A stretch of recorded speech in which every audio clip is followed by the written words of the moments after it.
Okay, how does a young man channel his energy into building something rather than spending it on the pursuing women? So, how does one build something, or how does one, okay, so there's two things, building something and pursuing women. But those are two good things, okay? One is actually, it has kind of a, it's like the basis that there's a motivation for doing something, maybe for others, okay? This is superior motivation, where you're not just thinking about yourself, that you want to do something for others. Usually building something, I mean, unless you're going to build a little tiny hut big enough for your body, it's really, it has to do with something for others. So this is kind of a little bit good motivation, wanting to do something for others. Secondly, he wants the great bliss. This is what he's pursuing. He's looking for the bliss, and he's projected it on women. Our whole culture makes this mistake. You see all these nice magazines in the newsstands, you know, of those beautiful babes there with no clothes on. Everybody wants the bliss. The motivation's right, but the method's a little contaminated because you need the other person's body to experience it. So it's just sort of like the other person's body has a hook in you. You can't experience your own bliss unless you have the other person's body. So these are actually two good things. One, he wants, too bad they could be together. This altruistic intention to do things for others, to build something for others. And secondly, he wants the great bliss. Because that why else would one pursue a woman?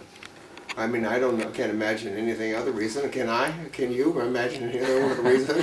They can imagine. I mean, unless one needs a good cook or a housekeeper or something like this, you know. But most men, I'm guessing, were pursuing, they want some sort of bliss. And the most basic bliss comes with the contact between the sexes. Even my guru said, this kind of bliss, he says, even the dogs and cats have this one. So he says this is an ordinary bliss.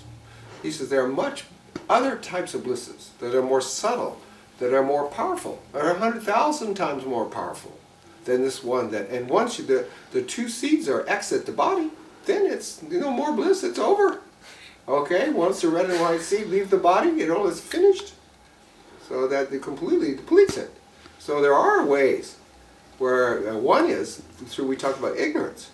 And as we start dissolving things and taking things apart, then slowly what happens is the nature of the mind starts to appear. We start to experience bliss. The more we defabricate things, remove their substantiality and our projection from things, we start to experience bliss. And all of this, we're experiencing the nature of our mind. But that's just because we're removing our mind from the objects. And we're removing our mind from who we think we are.